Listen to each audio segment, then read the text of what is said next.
Last time, I ranted about how lame it is to be an atheist. So to make it fair, we're going to turn the tables and talk about issues with religious belief, in particular, Christianity. Michael will finally let loose his biggest gripes about the belief system, its adherents, and also, I will probably join him, as I have a few critiques to make of American Christianity myself. Get ready, because this one is gonna be spicy.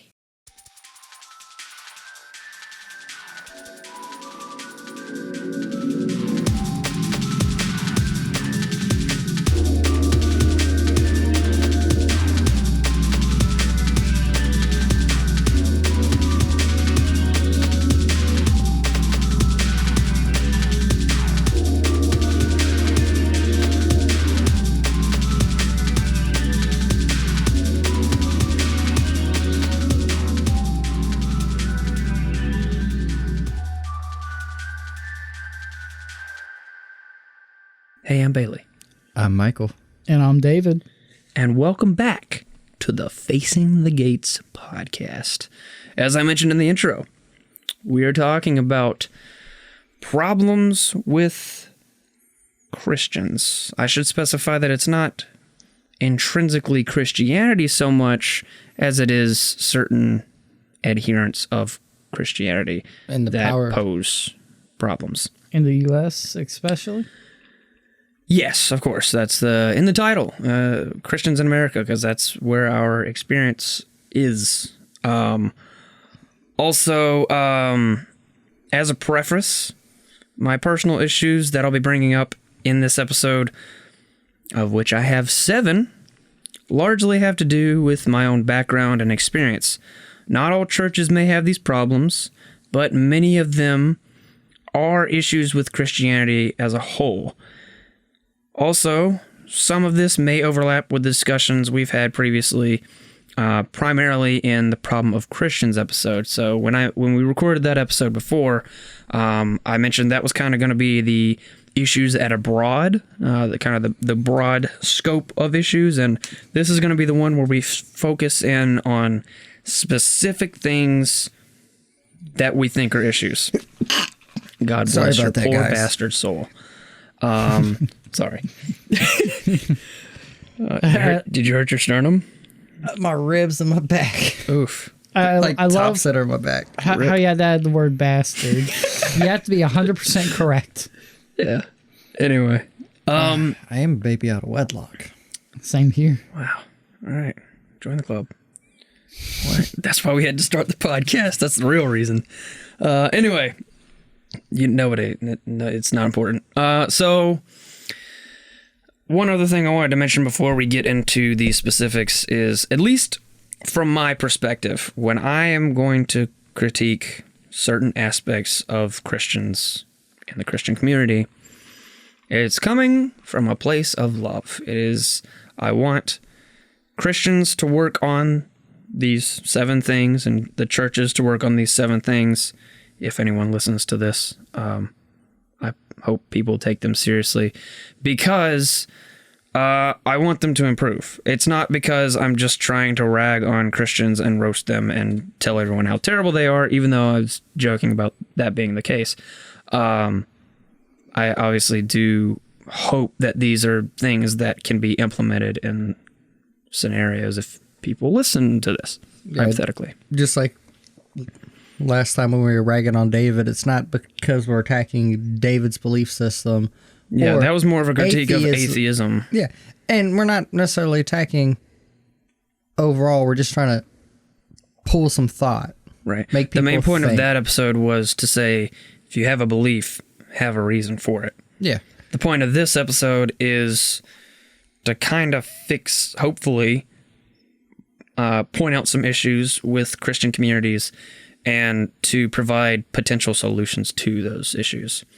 That being said, I can turn it over to you guys to list some issues, or I can just go in order. I think a lot of our issues are going to be probably the same, and I can just skip around in my notes and talk about whatever you're talking about. But It's up to you. If you want to go first, you can, or if you want me to go first, I can. I'll hit it with the biggest one for me.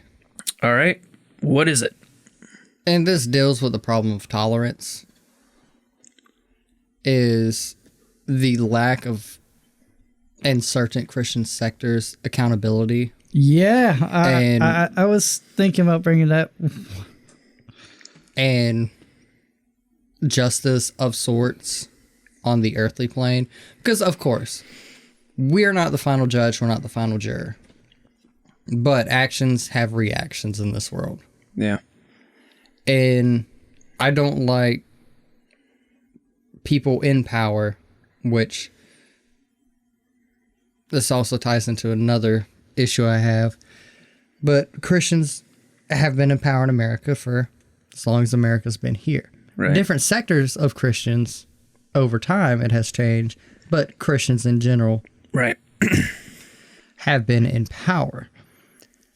The issue, to kind of touch base on a realistic viewpoint, is how many scandals has a Christian church had in America that have been covered up by the church pulling its strings And not and just not allowing for the accountability, not allowing for the personal growth of being told, hey, that's wrong, And publicly owning up to it, and basically. owning up to it, and therefore allowing for earthly justice to commence, and then allowing the person in the wrong to learn from the experience. Right. Because I'm not here to demonize anybody. I'm just asking, if you make a mistake, you own up to it and you learn from it. Because that, to me, is Christ-like. Is trying to be Christ-like, because no one's Christ-like. Yeah. And one of the biggest ones is, especially back in the day, is people would kill people and the church would help cover it up. Or people... Let's try and, if this is a different thing, let's try and focus on one thing, because I have some things on that too. Well, it's But mainly... if it ties into that. mainly the corruption that comes with power and identifying the church as a power structure in American political and judicial sense. And to dig a little deeper into that, into like the family structure of like quote unquote heavily devout Christians, where someone does something that is heavily morally wrong, say rape or murder, and then the family, instead of addressing the issue, they cover it up. Look at the Duggar family from the TLC show, and 17, 18, 19 kids and counting. One of their kids is going to prison for child porn and molestation, instead of addressing those issues, because those issues are shown to prop up in, say, early adolescence, and then if not addressed, they tend to get worse. Instead of addressing it, it's been all swept up under, and now he's going to prison for possibly the rest of his life. Yeah. Or say, like, a more common occurrence is kids that happen to fall into drugs. Instead of addressing the issue, it's like, oh, okay, he'll just go to church, he'll be fine. And the kid's still jacked up on shooting dope or whatnot. And instead of doing the Christian thing, trying to help them work on themselves and both spiritually and physically, just kind of like, oh, no, we're a perfect family. We're good Christians. We wouldn't have that problem. Or they shy them away. Yeah. They either become the black sheep or they end up being swept up on the rug. Yeah, this is actually one of the things I had on my list is unrepentant leaders. Because like you guys have said, too often we hear about scandals in various churches. Many entail sexual abuse, others involve the misuse of money, some entail manipulation, and a few of them entail all of these things. If you are in a position of leadership, you need to lead by example. If you slip up, people will be watching to see how you react. People who can't admit when they've done wrong do not deserve to be leaders, period. Jesus gave us 2 commandments: love God and love others. Out of those 2, everything else should flow. If a so-called Christian leader can't follow these 2 simple laws, they don't need to lead. Christians need a higher standard for their leaders, and there need to be repercussions if leaders fail. And in terms of specific issues, obviously there's a million of them, but I think in recent memory, at least in the Protestant apologetic world, which I wasn't really that big of a fan of him, but Ravi Zacharias, I think I mentioned it to you guys we've talked a couple about months this. ago. Now, RZIM, which is his ministry team, I think handled it appropriately because they conducted an investigation, and that's how the whole report came out, and everybody knew officially what happened, because there's rumors for years, but there was never a proper investigation done. Now, I think they did the right thing by doing this. However, I don't know if this is a political move on their part to make it seem like they're doing the right thing. Who knows how much they knew beforehand, because this had been going on for years. Yeah. But bottom line is there needs to be accountability. Intrinsic to Christianity is the idea of repentance. You have to admit when you've done wrong and turn from that. And like you said, don't cover it up. Face the repercussions. Yeah. Right. You've got to admit you're wrong. You've got to seek forgiveness, and you have to give forgiveness. Because especially when you don't do that, and then people find out, then they're like, oh, he did that, and he did it until he died, and he was called out on it, and he still didn't turn back. So he was completely unrepentant in Kind of what like he did. To put him kind of more well-known terms, like Bill Cosby. Everyone thought Bill Cosby, like the dad next door, the good, kind man, and then he turns out to be a fucking monster. Yeah. Now, it happened before he died, and now he's still sitting in prison, but it's leading that facade of, oh, we're perfect, Yeah. while having dirty laundry. And Christians are skeletons. held to a higher standard, and they're expected to be squeaky clean.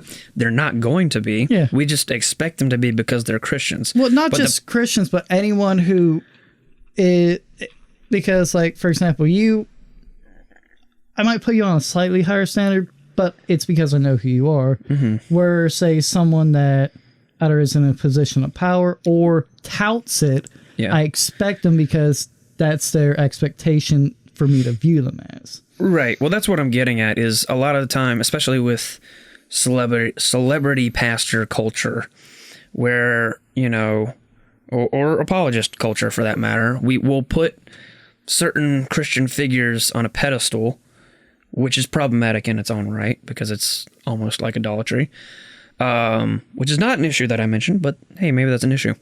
It is. But basically, we'll put these people on a pedestal and expect more of them. And then when they slip up, everyone, especially the media, will jump on to that and say, look at this Christian, how they failed, how terrible.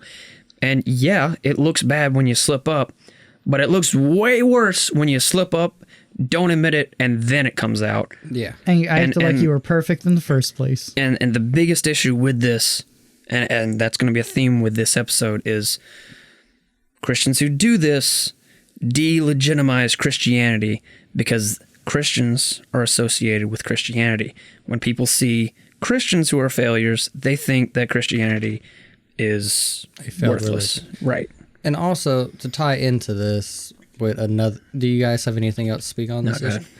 Another issue I have, and it really ties in a lot to the first issue, is when you are looking for forgiveness, looking for repentance, or you're looking to learn and possibly change your ways, a lot of people are pushed away from the church because of their race, their sexual preference, their history. I mean, how many non-white people did we have going to our youth group? Basically none, if I remember. Maybe one every now and then. In the beginning. Right, but basically none. And then when it came out that someone was gay, instead of talking to them and trying to understand them, it was shun them. Yeah. And I think a lot of churches shun people away who are problematic or have problems instead of, especially, I see it a lot in the South because that's where we're located. Right. But instead of letting them own their faults and learn and grow, they're pushed away. Yeah, I get what you're saying. Yeah, like when back in the day when someone had a child out of wedlock, you wouldn't see them again. They would be... Yeah, you're like socially outcasted. Yeah. And so like, okay, they might have made a mistake, but they can turn it into something good. Yeah, or Or it happened, so let's move on. Let's learn from this. Yeah, so that's actually not one I had on my list, but it is a good thing to mention is, ironically, Christians are not supposed to be super judgmental. But they are. But yet they will oftentimes be the most judgmental people you will meet. But there's a nuance here because a lot of people will point to a certain passage, I think it's in Matthew, where Jesus says not to judge one another. Obviously, if you truly don't judge anyone at all, you have no right to say anything about anyone ever. So it doesn't mean that. It means clear yourself. When it talks about like get rid of the plank in your own eye before you can see the splinter in someone else's or something along those lines. Get yourself right on a certain issue because you can't call someone out on that issue while you're being a hypocrite. So it's a calling to judge rightly. And obviously Christians need to make judgment calls and say when something's wrong or right, and there need to be repercussions. However, it doesn't need to be overtly shameful. There are a lot of topics, especially in religious circles, for example, sex, extremely taboo to talk about. And so it's just not talked about. And how do you expect to instill sexual morals and ethics in people without really talking about that at all? Yeah, and like we've had these discussions before, and like for some topics we heavily disagree on, like the question laid out, but we end up with like the same angle. Like we need to educate and inform people like this is what happens. And not like, only that, but just make it not so taboo to talk about, because it's one of the, especially sex, it's one of the factors of life. Yeah, there needs to be an openness to talk about, really there needs to be an openness to talk about anything. Yeah. Like even bringing up religious questions to the pastor, sometimes you can get shunned from asking certain questions. Yeah, so having doubts oftentimes can be shunned. Do we have anything else on this topic? Because I do have one that kind of relates to this. No, I think that was just kind of a general, especially in our area, is people being shunned away because they have problems. Yeah, I think a lot of this has to do with what I would say is pushing fundamentalism. Yeah. And what I mean by fundamentalism is a strict literal interpretation of many things in the Bible, particularly of the book Genesis and Revelation. There are differing views on these things, and requiring people to adhere to a dogmatic reading of ambiguous and debatable texts is, in my opinion, unnecessary. The problem with fundamentalism is it gets wrapped up in a number of other issues. Distrust of science, political idolatry, which I'll talk about later, elitism, and just overall a closed-minded attitude and unwillingness to have a conversation with people who think differently. I think this turns people off to Christianity more than anything, and it makes Christians look dumb. So that kind of ties in to what we were just talking about with certain things being shunned. It's especially shunned in more fundamentalist circles that kind of have that tendency of yeah, because I mean, belief. there's two things. One, as like we've spoken about, Genesis and with Revelation's tying back to Genesis. I think you've talked about that a little bit. They're both very poetic in how they're written. So they're not meant to be taken word for word necessarily. Yeah. At least the early chapters of Genesis. And also, and then Jesus spoke to people who were vastly different from him. What do you want to do what Jesus did? Right. I mean, don't believe he is the Son of God, but pretty decent dude from what I've heard. Yeah. And it just falls back. Don't be a dick. Did you have anything to add on that, Michael? Nah. Do you guys have any other things off the top of your head before I go on with my other that's like probably 5 million the biggest issues? issue is the rise of fundamentalism leading to anti-science, anti-intellectualism. So you would say the rise of extremism, much like the rise of extremist Islamics.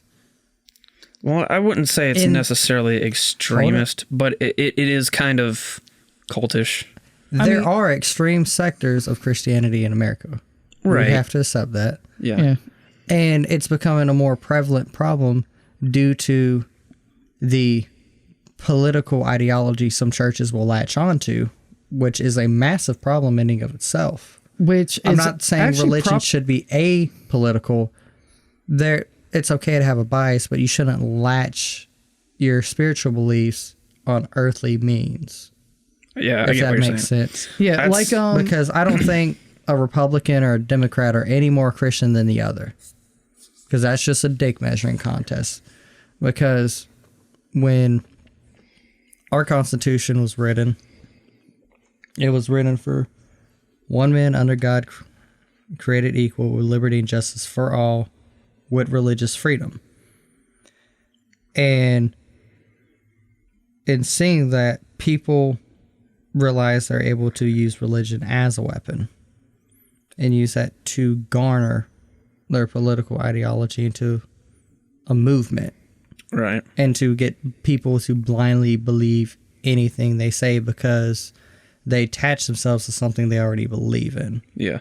So it's essentially politicians pandering to people that they know that are going to vote for them. It's also but to be fair, all politicians do this to any of their demographics. I mean, heck, and it's the worldwide scale, you can notice with places heavily tied to religion, unfortunately, there's a heavy, what we will call extremist right force moving, like in Poland. Poland's heavily tied to their church. And unfortunately, some politicians and some extremist groups that are very anti-Semite and whatnot are tying themselves to that for political and power gain. Yeah. That's something that you might be interested to read up about. Yeah, so that's actually one of my issues that I was going to bring up. Because as I like to say, economically, I don't know what Jesus would be. He'd probably be like, everyone gets a fair shot. Do your best. But like, morally, he'd be don't hate people. And a lot of Christians love to hate them people. And that, I think a lot of the extremists also ties into the problem of tolerance again. Because to be tolerant is to be intolerant of intolerance. Whereas some people are like, oh, but he's a good Christian dude. Not quoting anybody, but, oh, they're all good people. Good Christians. And, that sets a really bad example when someone is spewing words about death or putting one type of person above the other. Because are we not all on the same playing field? Are we not all equal in the eyes of God? Yeah. Basically, to recap what you guys have said, I agree. Quit the political idolatry. Calling something a sin, if it is a sin, is fine. But going out of their way to dehumanize a person for voting a particular way is literally in my opinion, what is wrong with society at large, not just Christians, but everyone. Discourse is dead, and we can't speak on things we disagree about civilly anymore, which is why I appreciate being able to do this podcast. Stop identifying denominations politically. This may be my personal bias coming out, but I don't see Christianity clearly stratified in our American political system. Christianity isn't synonymous with voting Republican nor Democrat. There are aspects about Christianity that fall on both sides. For example, I believe it is difficult to remain a Christian in good conscience and support abortion. At the same time, Christians should care about the disenfranchised, poor people, minorities, and outcasts. Beyond this, though, many issues in politics are up to your personal opinion. How much should this group pay in taxes? How should we handle immigration? What I'm getting at is, sure, there are moral issues that Christians should be concerned about, and that can be mapped politically. But most politics involves your personal opinion. The question is which issues are the most important to you. That will determine which way you vote. My methodology is to put the moral issues first, weigh them appropriately, and then factor in the opinion-based issues second. But I don't be manipulated into believing that Christianity is, by default, synonymous with voting a particular way because, as we mentioned, politicians manipulate those demographics. They all bomb kids in the Middle East. Yeah. And put children in cages. Yeah. And They're all dirty bastards. And so if you're someone who is on the fence or kind of questioning, take what Bailey just said there and kind of pull, when thinking about politics, pull your religious self out and weigh these things based on your beliefs, not what others believe. Yeah, and also not just that, but say like in some situations one might be against or for, but look at their plans and methodology, because if statistically it shows like, oh, it makes this non-existent if they do what they say, but they're for it versus against it, it's still going to happen. Like, as we said, with like sex education, no one wants abortions to happen, but if we can educate people on safer measures to do stuff, they happen less often. Yeah. Now, obviously, the topic of politics is a much broader thing. Oh, and it's a fucking filthy rabbit hole. We may do some episodes later on more specific things. Obviously, I don't want to turn this into a political show, but I think political issues that tie in with religious belief, I think could work for potential episodes. Yeah, because as we stated, even though in the perfect world they'd be separate, they're heavily tied because they're based on our moral codes. Right, and I think fundamentally, my philosophy about laws is when a law gets put into place, that's the government saying this is morally permissible, this is okay, this is how it is, or to protect XYZ persons or whatever.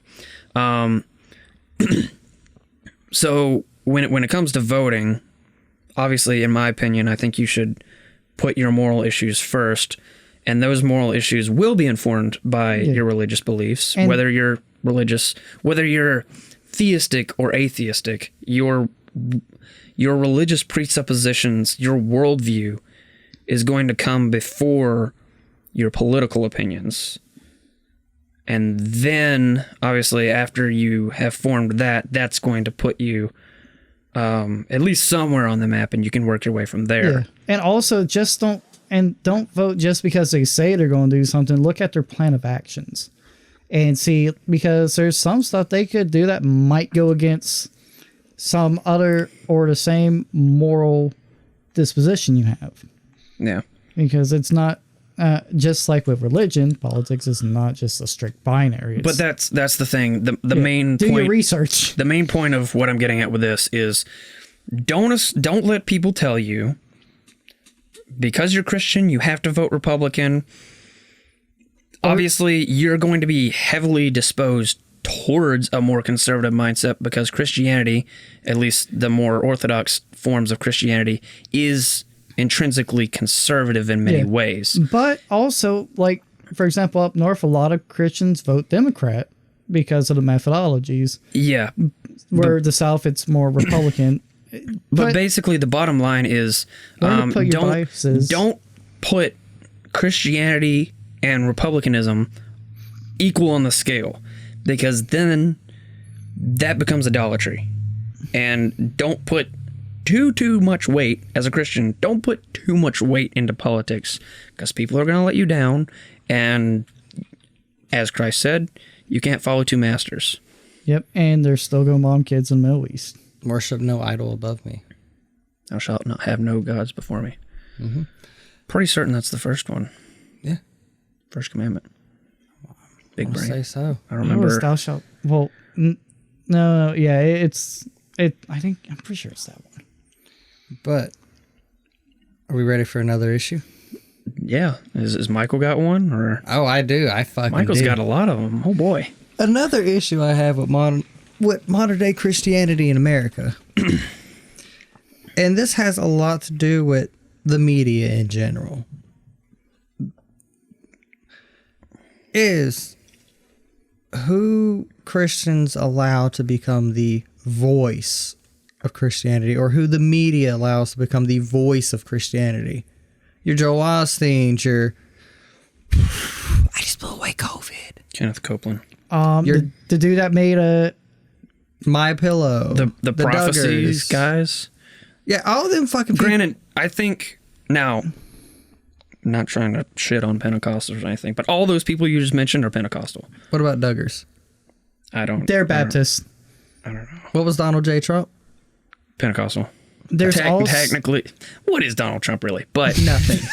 But If he you were- was yeah, he's used as the technically- face, as a Christian face in the media, and they allowed him to roll with that bullshit because it put Christianity as a group in power. Instead of looking at the person objectively, they tied on to the one thing they held similarly, just Christianity. Instead of judging by how a person really acts, how a person really is spiritually, and digging deeper, they'll take, oh yeah, I'm a good Christian man on the surface level. And then they'll allow themselves to be manipulated by the media into believing whatever the fuck the media wants them to believe.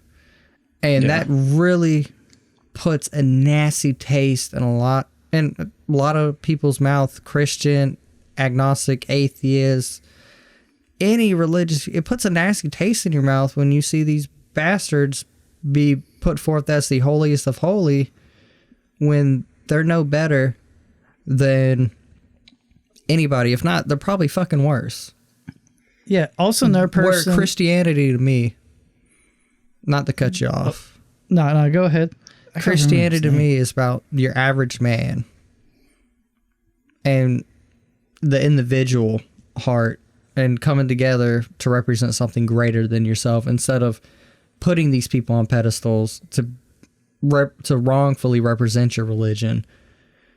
You should allow some light to be shined on those little people, which is a lot harder. But when you've got purely Christian networks that fail to do that, that muddies the water so much, and it's such a disservice to Christianity. Christian celebrity culture. Yeah, is fucking toxic. Also, speaking of networks, like for example, Butch Hartman, because when he was planning on doing like some thing for animation, and then spin it into a kids Christian network instead of doing what he originally proposed and got funding for. Yeah, he really soured a lot of people in that kind of sector. and now he's. I've heard a little bit about it, but I haven't gone into the specifics. So I assume what you're saying is he raised money saying it was going to be one thing, and then he kind of did something a little bit different than that and pissed off all of his crowdfunding. And he's used his religion as kind of trying to get his own field in a way. Yeah, and gotcha. It all ties into manipulation. Yeah. As a religious entity that Christianity is in America. So the name gets brought down by the people like this. And by the crazy cults that muddy the water. That too. And without a, say, Christian courtroom, like, yeah, those guys are not with us. That's kind of the problem, a problem with how divided Christianity is you don't really have always one united church body saying this is wrong, this is right. Obviously, your big, loud Catholic voice is going to say this is wrong, this is right. But are you listening to them? I mean, are you listening to your Baptist? Are you listening to your Methodist? Are you listening to the Orthodox? Are you listening to the Lutherans? Which voice of Christianity are you going to listen to? It can also fall into the bureaucracy of organization. Yeah. Because, like, as we've spoken about with Catholic... higher up Catholics, they like to diddle kids. Yeah. And that not getting dealt with. And they like to have gay sex. Oh, well, it has to come from the Vatican for them to be removed, but they won't be removed. They'll just be moved to a different place. And it's like, there's no clear trail of this is what happened and this is why. Yeah. It's just them muddying the waters of their kind of paper trails. And I think, like, putting a family like the Duggars up as a poster child, and I can't remember what. Yeah, I'm not super familiar. Even are. They're Baptists, but having them and people using them as an example. Give like a 5-second summary of what the deal with them, because I don't know what happened. They had a TV show because that lady keeps popping kids out of her pussy. 19 kids. No. But that's why like I brought TLC up earlier. show? And the babies kept being more fucked up each time. Oh, no. Didn't they lose like a couple babies? I think she did. But yeah, what I said earlier with the dude going to possibly prison for life because child porn. They covered up him diddling his siblings. You mentioned that a couple minutes ago. Yeah, they're Baptists. Okay. I had to double check. I thought they were Baptists, but they're Baptists. And so when something like Josh Duggar comes up, really turns people off Christianity. And then they just said, "Oh well, we hope the police do a good job." It's like y'all hid this for decades, or however long he's been diddling his siblings and other kids. Because shit like that just doesn't happen overnight. Yeah. To tie into kind of what you were mentioning, the prosperity gospel is a problem. Televangelists who manipulate people into donating their money to the televangelists for the purposes of buying themselves more stuff, like a jet. Now, I don't mind if a non-profit organization like a church asks for donations in order to function or do mission trips or something like that, but be transparent about what you're doing with the money and don't spend other people's money on yourself, especially in the name of your religion. The rest of us will thank you. Yeah. And I don't think any of us have a problem with a preacher having a good, reliable car to drive, a house to live, because that's his job. Right. As a preacher. Or like there's a religion, I'm pretty sure it's religious, but a nonprofit that gets beds and makes sure kids have a bed to sleep in. It's like, fuck yeah, I'm down, but that's also fundamental humanitarianism, which also has a lot of deeply religious ties in that sector. But I don't think any of us think a preacher should have private jets or fucking $150,000 SUVs lined up in his fucking front yard in a couple $1 million mansion. Your church donation bowl shouldn't be a glorified OnlyFans. Yeah. Good way of putting it. That is really good way of putting it. I'm sorry. That's probably, unfortunately, a good way of putting it. That might end up on social media one day. Yeah. Yeah, when you're selling merchandise for your church, you going to hell. And you're pocketing the money from the merchandise. It's one thing to it's one thing to make sell it T-shirts for to function for your organization and all, or to raise money for the community, or send some kids to sports or to school. That's different. That's actually making a fucking difference in the world. Yeah, and that's what one part of Christianity is, trying to be Christ-like and help others. You don't need to take people's money to buy a new pair of Reeboks. Oh, I do. No, they don't. They don't buy a pair of Reeboks. They buy like the $1,000 Louis Vuitton shoes with a $3,000 suit and a $5,000 watch. Yeah, there's people that have like taken snippets of televangelists and what they're wearing and price it down to what exactly they're wearing, and it's like $20,000 to $30,000 sometimes. Yeah, if not more. And it's like, why the hell do they need this nice shit? You can find a nice enough suit at a regular store. Hell, go to Goodwill and get it custom tailored for you. Yeah, and if you do happen to have a congregation and have a very large congregation, a lot of pressure. There's nothing wrong with having a nice facility, a large facility, because that's what you need. But when a time of need for others come up, don't close your doors. Do the Christ-like thing and help the people who need the help the most. Yeah. I'm not saying any names, but it's been said before. I was actually about to say it, but hit it. People like Joel Osteen that want to turn Christianity into a glorified self-help philosophy, they're problematic. Yes, Christianity requires that you grow and repent of your sins. No, it cannot be reduced to a self-help program. And the last thing on this, ultimately, the prosperity gospel is an unrealistic and untenable view. It preaches that once you become Christian, all of your struggles will evaporate, and God wills you to be rich, and if that doesn't happen, you must not have enough faith.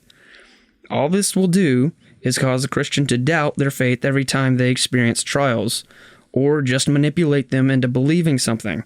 People need to have realistic expectations about what being a Christian is like. Jesus said, quote, "If the world hates you, you know that it hated me before it hated you," end quote. John 15:18. Stop sugarcoating Christianity to manipulate people into believing it. Yeah. Yeah. I mean, hell. Like, for example, our mom used to work at a food bank, and sometimes, like, during the summer, I'd go out and help because it's like, I can see what it's actually doing, and no one's making great money. Even a person running it's not, like, barely making a living, but they're doing it because it's what they deem the right thing to do. And they were a heavily Christian organization. Yeah. But it's like, fuck, I like helping people. Let's fucking do this. Let's make sure people get fed. Yeah.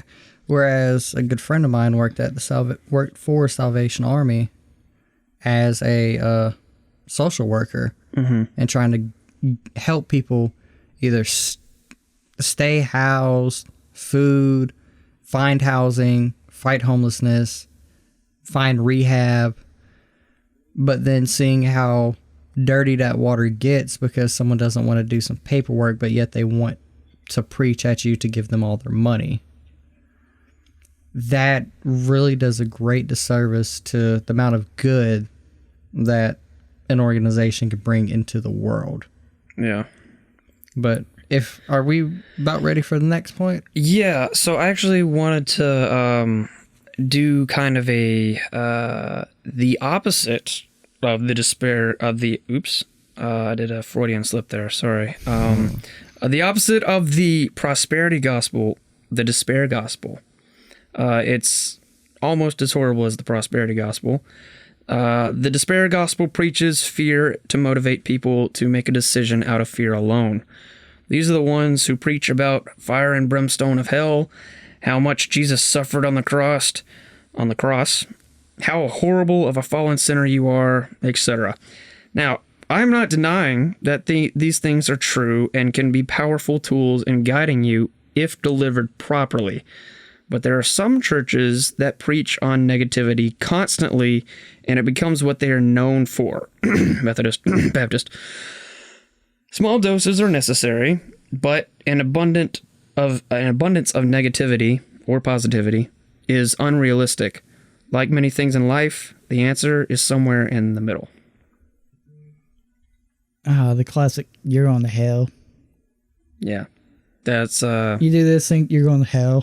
this is a very negative episode, but these things need to be brought up, honestly. Yeah. And hopefully there will be some Christians and Christian leaders listening to this and hopefully take it with some degree of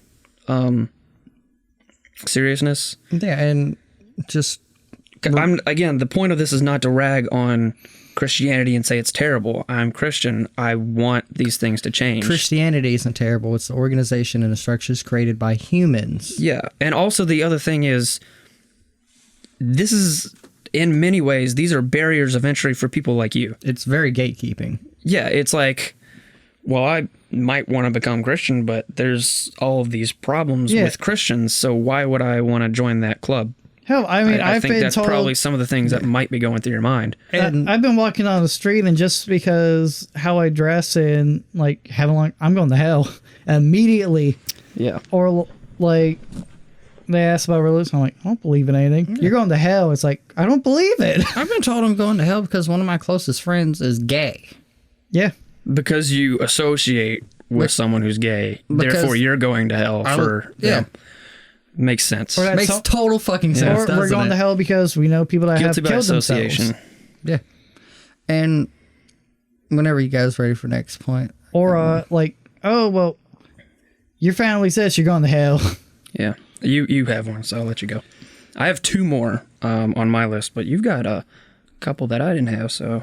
To me, one of the biggest problems with Christianity in America is it seems focused on the outward spirituality instead of the internal. So a lot of these people will go to church, praise God, all that bullshit. Mm-hmm.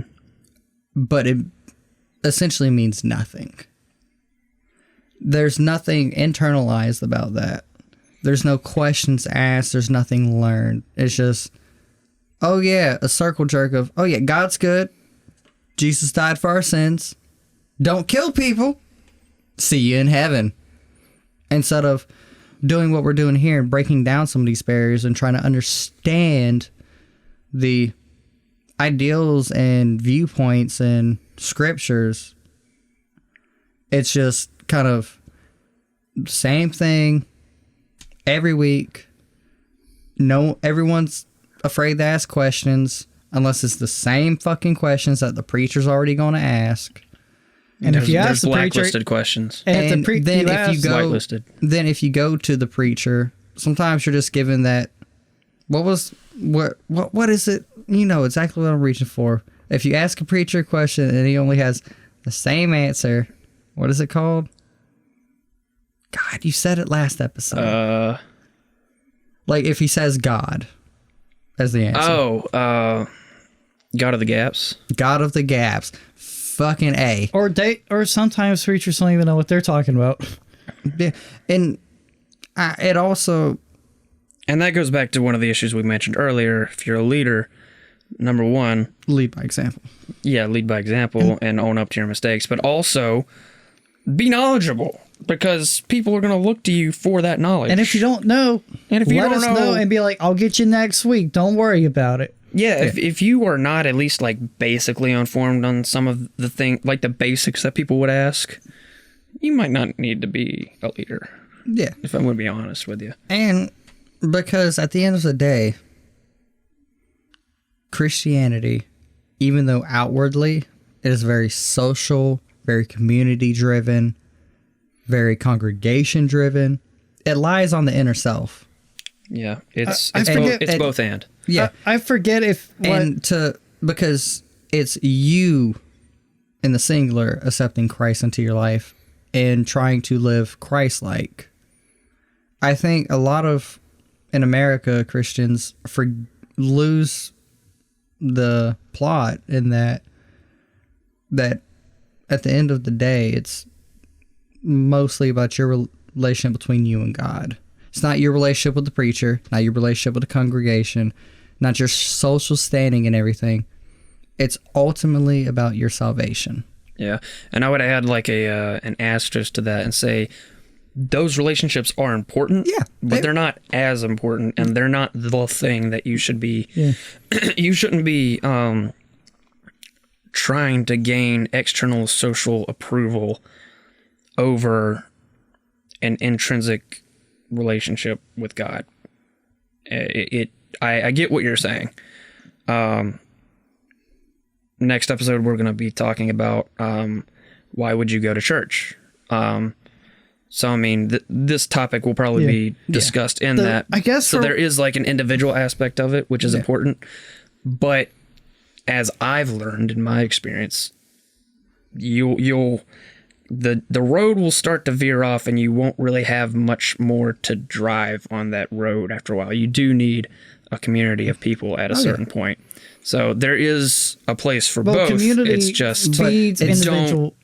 You have to balance things properly and not prioritize the extrinsic aspect too much.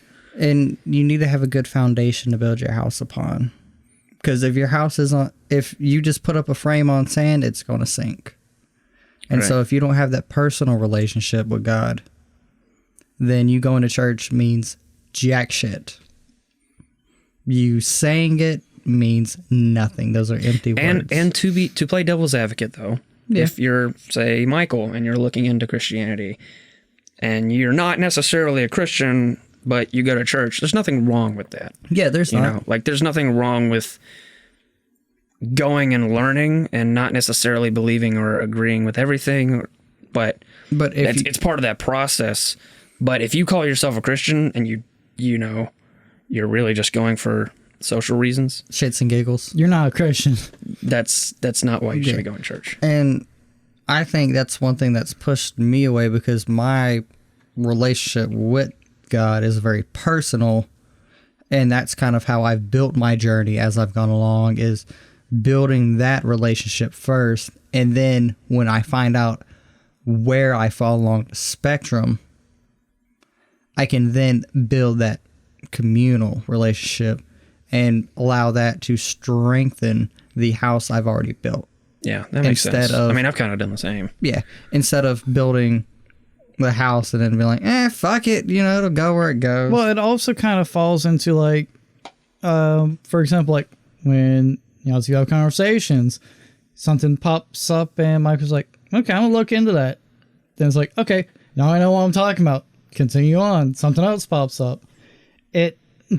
Both of them will perpetuate each other either positively or negatively. If you just go for the church for cultural reasons, then you might not be working so much on the inside. I forget the extrinsic and intrinsic is what you're trying to say. Yeah, they both play off of each other. Right. But also it would lack, I forget the term, but kind of after you're saved, you're on like a path to sanctity or something like that. Oh, sanctification. Yeah, sanctification. And not having one of those kind of delays your process. Yeah, if you just believe in justification, then there's no point in sanctification. That's the once saved, always saved problem. Mm-hmm. Yeah. Yeah. And also, a lot of people forget that for a lot of human history, there might not have been access to a church or access and knowledge. Some people might live in the middle of nowhere and there might not be anything. So and that could still be a thing today. Or they might not be able to read the Bible. Right. That doesn't mean you can't build that relationship with God. Right. That doesn't mean just because you don't believe in going to church necessarily that you can't learn and build that foundation. And I think that's a big issue, because self-exploration and self-recognizing things leads you to where you want to be, versus going to church and trying to find it there without finding it in yourself first. Creates a problem. Because I can see what you're saying. A lot of what's said is go to church and it'll eventually make sense. And I'm not saying people like you say that, but a lot of people say, for lack of better terms, that. Yeah. And it doesn't always equate to being right. Yeah. Okay. Okay, so I have a couple more things that I want to mention. And this one at least is a little less terrible. A lot of these we've mentioned are kind of really big issues that do need to be addressed. This is a less important one, but I think it's still relevant. Churches make too many assumptions about its attendees. So, for example, churches assume the doctrine they teach is true and do little to prove it. For example, how do we know God exists? How do we know we can trust the Bible? What evidence is there that Jesus rose from the dead, etc.? Apologetics type stuff that we've gone through in previous episodes. Also, many theological doctrines are implicitly assumed and not readily apparent to the congregation. For example, you may go to a Catholic church service and never hear that they believe in papal infallibility, the idea that no one has the authority over the Pope, and that his word is dogmatic and binding, even if it goes against what the church has taught previously. Or you may go to a Calvinist church and never hear about double predestination, which is the idea that God has already determined who will go to heaven and hell already, and your choices are merely an illusion. Which, by the way, these are two churches I will not be joining precisely because of these issues. So, this is a really big issue, particularly, and I'm learning this now as I'm working my way through different theological views and seeing where I land on that spectrum in terms of Christianity and all. I realize in many ways, because I grew up Baptist, in many ways, I'm not really married to Baptist theology because they didn't really raise me to be a hardcore Baptist. They raised me to be a Christian. Yeah, they didn't teach, the specific, views on baptism and the Lord's Supper and certain things that are, unique to Baptist theology. They taught mere Christianity. So that makes it easier for me to walk away from a Baptist view into something else. Now, other churches do focus on their theology a lot more, and they do teach theology. But I guess what I'm getting at is some churches will basically assume these things theologically and never really outline them on top of the beliefs. So when you're an outsider, maybe you're a complete atheist and you go into church and all of these things are being assumed and you have a lot of big questions and they're not really going to get answered in church because it's just everyone there already assumes X, Y, and Z. So, you're kind of, there's a chasm there for people. Yeah. Or in for example, with yourself, how long did it take for someone to bring up apologetics to you? It definitely wasn't at my home church. It was, I grew up in that church for probably 17, 18 years or so. And then I went to another church and heard that word. It's not just an issue with... It was really the community, because that was not an apologetics and any of the things that we've talked about in these previous episodes that are evidentially based, in my opinion. None of that was discussed at my old church. And that's why I needed to go out and find that. Yeah, it was just... I didn't know what the word apologetics was until I went to another church, which was a mega church, which is a different community. Yeah, it was just assume you had a blind faith to God. Yeah, and basically. Yeah, I think it becomes worse with every generation because the assumptions grow bigger and bigger, and eventually they'll just be like, yeah, God is good, God is great, yada, yada, yada, we're done here. See you guys next week. And eventually that's what our youth group boiled down to, because we all went to the same youth group at Bailey's home church. Mm-hmm. And it's like seeing some soft Christian rock song, and then boom, sermon, God's good, the end. And it never really taught us anything about Christianity or Baptist. It was just a good 5-10 minute moral lesson that doesn't go more than the skin deep, and then you go play volleyball. Yeah. Or play video games. Or video games. Or ping pong. Then if there are any questions, that's it's the just point. Why? God. Yeah. Because God said so. Yeah. And because God. I think that's why it was easy for all three of us to kind of leave that circle. Mm-hmm. and to venture on our individual paths is because there was no backbone there. Or another thing, you could say it, like a lot of people soulless. that go to It was boneless. Christian schools Spineless. end up leaving Christianity because like their class for like Bible study is just reading the Bible instead of, okay, why specifically we want to read it?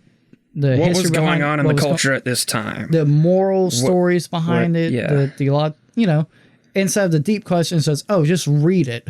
And it's like, instead but of asking- why? I can read the Bible on my own. You're not helping me. Yeah, and- that's why a lot of, and also the other issues we've stated are a lot of reasons kids that grew up in to like Catholic school or other Christian schools end up leaving because they firsthand get to see all these issues and are like, why the fuck should I care? Yeah, they're taught nominal belief at best. And I Instead of think it's answering these deep questions. instead of teaching one to think for themselves, they want you to think as the group. Instead of asking those questions and going, hey, we're going to read this verse today. What does it mean to you? What do you see in it? Any questions? It's memorize this verse and you get a fucking star. A+. Yeah. You read it beautifully, son. You forgot some words, but good enough. And I think that's why a lot of people who are searching for religion should focus on the inner self first, your personal spirituality, because then that will help you find where you fit in. And I think it's a disservice that churches don't teach finding your own belief, even if it may go against that certain doctrine, because one thing we're all gifted with is free will, and the free will to ask a question and to find our meaning in that question. Yeah.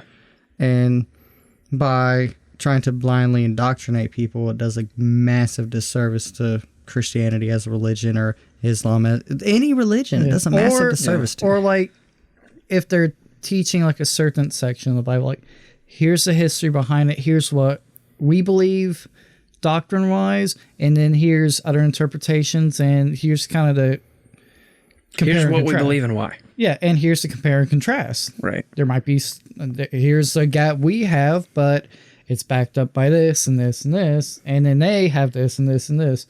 It would take possibly a year to get through a single passage, but you learn something and you learn all the nuances of it. Instead of just like, oh yeah, read the Bible. I will say one thing though, at least about my old church. Not everyone was terrible. I will say, in my opinion, I think the pastor was very good. There was one thing that he said that I definitely am going to carry on, is he wishes, he was speaking about raising his kids. He said he kind of wishes he taught them how to think and not what to think. Yeah. And I think that really gets to the heart of a lot of The issue. Christian education in any way, whatever you're trying to teach people, is like, don't teach them this is the thing you think. You need to teach them, why do you think that? And think it through for yourself, and kind of like you can nudge them along because you're a teacher, right? But don't just say, this is what you believe, and offer no reason why. That To also put that in simple words, don't indoctrinate them, educate them. Right, yeah. Yeah, though it That's a good way to also, put it. it falls on a kind of human aspect we're noticing more and more now with, say, our education system. It's like, oh yeah, just memorize these sections. Don't ask why you need to memorize them. Don't ask the importance of them. Just memorize them and you'll make an A on And the so you test. can move on to the next thing. Yeah, and it's lacking the critical thinking skills That God blessed it- us with. It's and plus that issue is like there's no practicality in that. And the thing is, there's so much practicality in Christianity. It's just you don't have people that think practically always. Yeah. Yeah. Like to put it into worldly terms, like for a programming class, one programming class we had like some multiple choice tests, and yeah, you could read the back of the book. But we also had assignments where you actually had to critically think, plan out, and implement certain things. And it was like, okay, yeah, they had to do to memorize this bullshit just because that's what the board wanted. But they got to do this so we learn critical thinking and we understand why we're learning it. Right. Yeah. And Because, I mean, both are good and balanced. Now, just memorizing might want to do just very little of that. But, yeah, it's all about balance.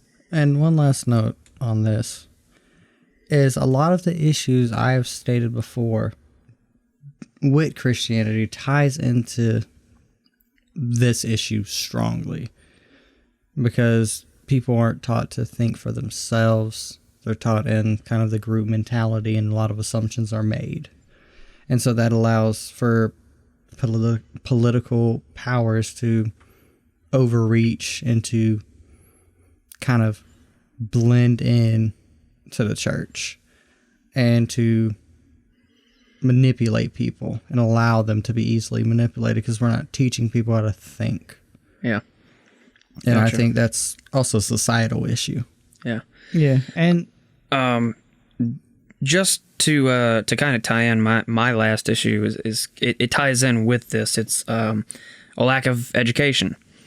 As I mentioned earlier, I had never heard the word apologetics until I went to a megachurch, and I can't underemphasize the power of apologetics, because it is the single most important thing that kept me a Christian in my time of uncertainty.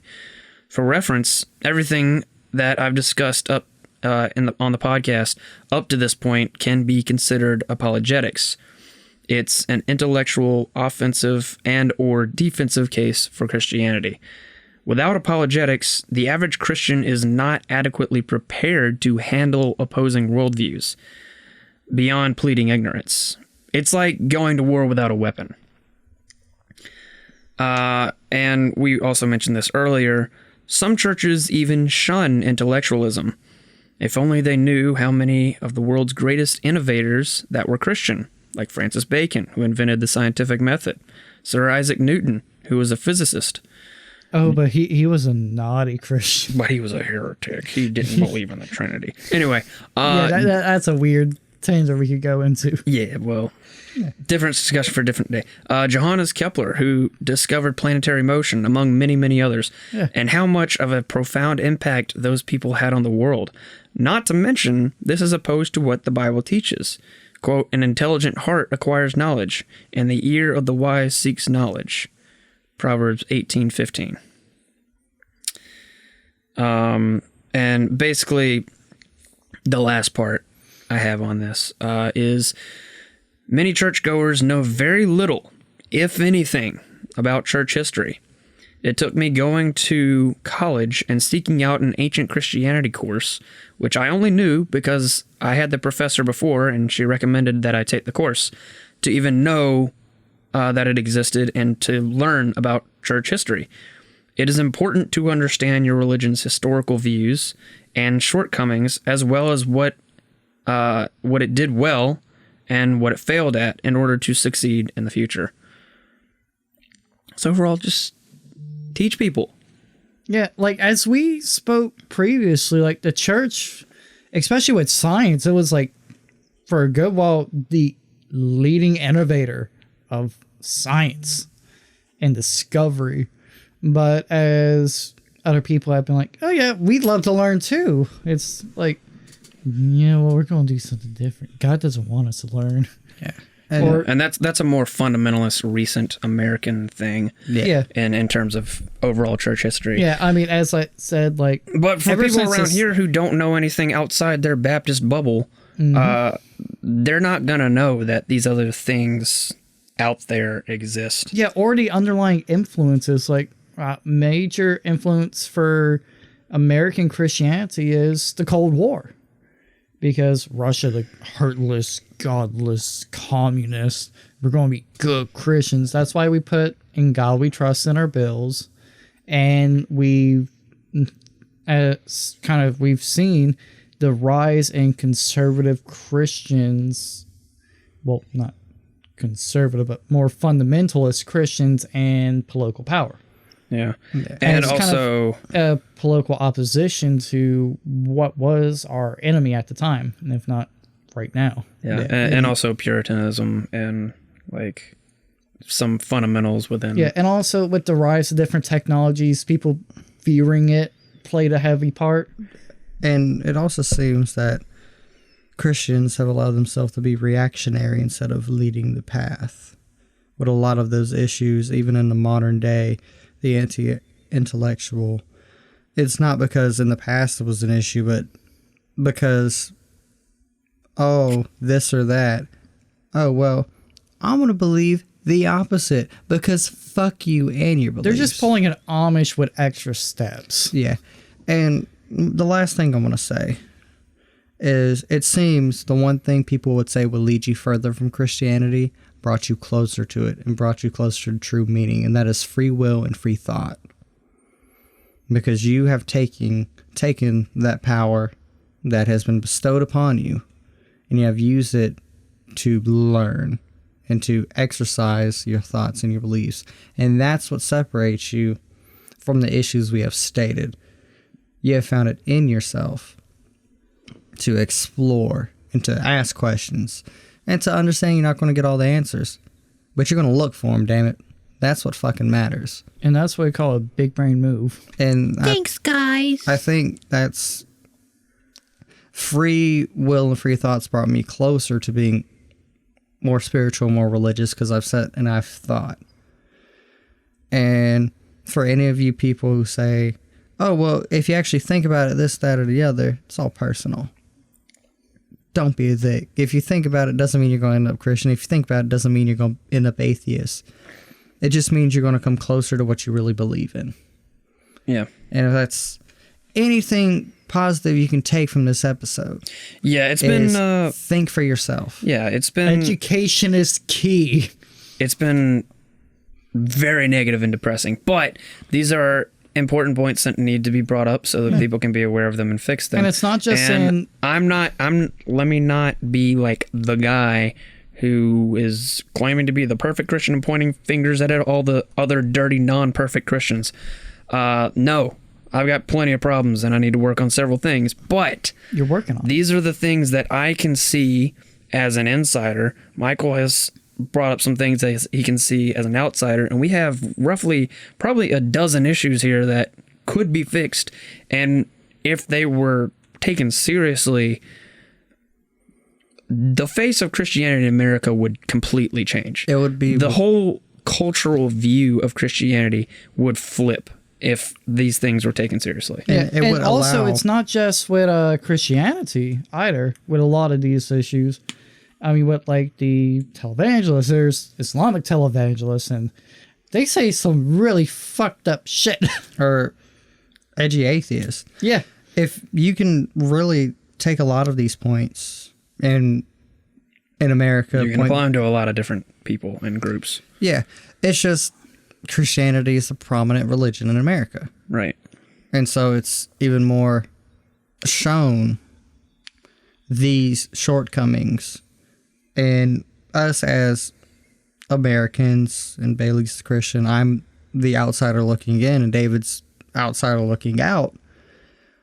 We all want these issues to be worked on and to be fixed because we want a better place to live in and to study and to find our beliefs. Yeah. And we want essentially a safe place where it's okay to ask these questions. It's okay to think differently. Because that is what Christianity was about. They thought differently. They had their savior. And they followed him to the fucking end. And they lost their lives for it. Yeah. So if there's anything to take away from this episode, again, to reiterate, the point of this episode is not just to shit on the dirty, bad Christians. It's really to bring to mind some of the issues that we are aware of Christians in America so that they can be fixed. To sum up, many of the church's problems today can be solved by educating the congregation in areas of theology, exegesis, which is how to read the Bible, philosophy, history, and the cultural context of the Bible, apologetics, and possibly even science. The old way of doing things, at least in the church that I attended, is not going to cut it and sustain people in today's climate. A balanced approach should be used when preaching the Bible to a congregation. Not too much doom and gloom, not too much rainbows and sunshine. Be upfront with prospective attendees about a church's views and practices so the individual can determine whether or not that church is a good fit. Don't make secondary issues, like your views on Genesis 1, be dogmatic and binding. Hold leaders accountable and ensure they publicly admit when they have acted wrongly. And lastly, don't make Christianity about voting a certain way. It's much more complicated than that. Those are a summary of my issues. Michael brought up some as well. Because, I mean, if not as kind of I stated before, I forget if it was this episode or previous one, with, like, for example, a lot of basically most of the countries that are heavily Christian are losing Christians. And I think a lot of these reasons are why. Because, I mean, if there's no one to answer questions and all you see is bullshit, you ain't gonna believe it.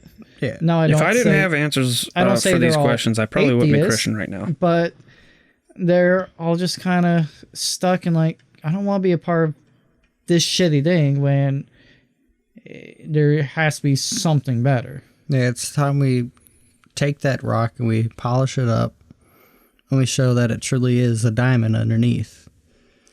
And also, that's beautiful. If you want your congregation to die, like our local church youth group is dead.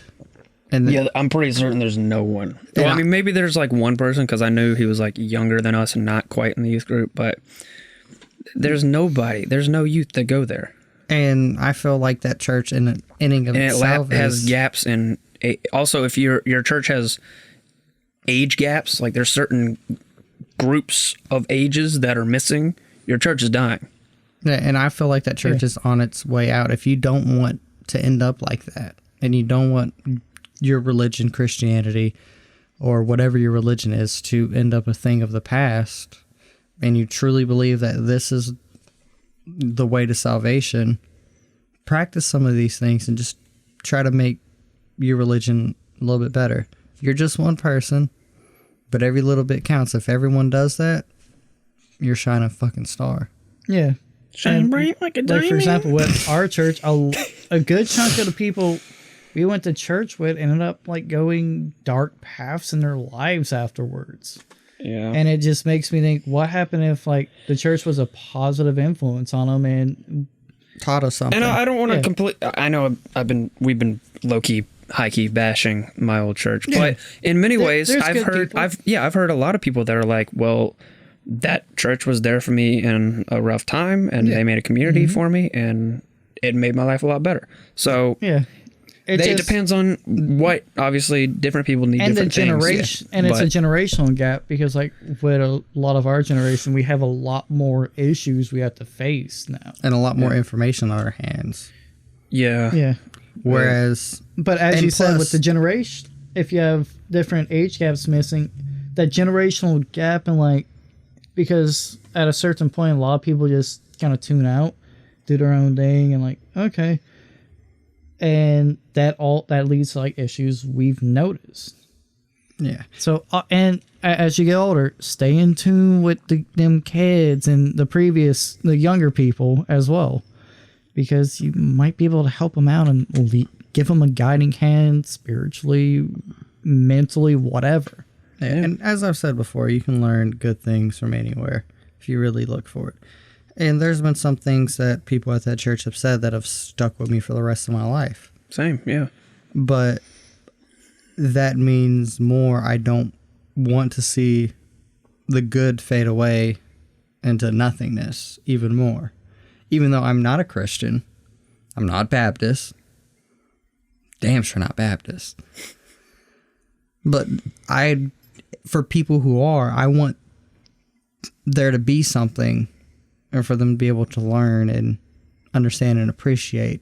And if it's dying, it's not going to be there in 10 years. for the next generation. And I think that's the biggest part of it. We got to keep ourselves going. Gotcha. Anything else anybody else needs to add? I think that's pretty much it, honestly. Yeah, it's been... I hope you guys have enjoyed our two off foil episodes where we've roasted the atheists and roasted the Christians. I mean, we did Christianity and atheism, then Christianity again. Yeah. In more detail for miracle. Yeah. So, next time we are going to talk about, as I mentioned earlier, we're going to talk about why exactly should you go to church? It's going to be probably a little bit of a shorter one, but I have a couple interesting things to talk about and some teasers for some important things that'll be coming up soon. So definitely tune into the next one, and you'll find out about the new cool new series that we're doing, whatever that might be. Dope. It's going to be dope. Well, let's all just bash atheist churches are kind of funny. Yeah. Why do atheist churches exist? But guys, it's been a hoot and a holler. It's been real. It's been fun. It's been real fun. It's been real fun. See you guys next time on Facing the Gates. Follow us on Twitter. Facebook, Twitter, Instagram, Facing the Gates. Email us with comments, questions, concerns, facingthegatespod@gmail.com. Listen to us on Spotify, Podbean, YouTube, Apple Podcast, Stitcher, Google.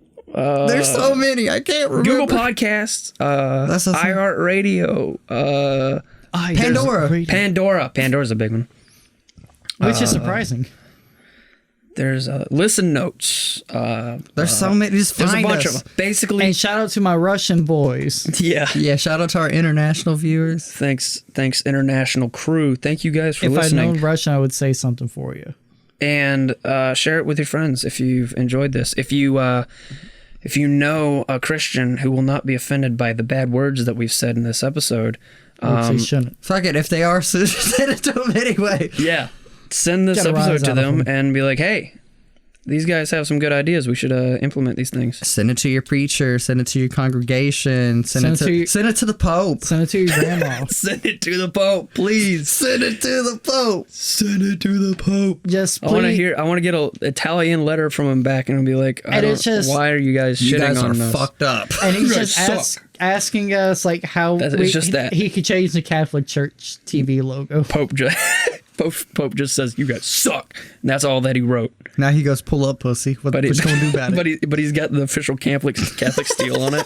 Seal. And a so we're going to have to frame that shit and it'll be a part of our set. And a signed photograph with him holding the note so you know and he wrote it. Yeah. Send it to the Pope, guys. Anyway. Send it to your religious leaders, your family, your friends, your dog. Fuck, I don't care. Play this shit on mute on repeat. I don't care. Yeah. Just listen to us. Yeah. And spread the messages we're spreading. And let's make this world a better place and understand each other a little bit better every week. That's beautiful. Wow. What a guy. See you guys next week. See you guys next week. Goodbye. Bye. Love you.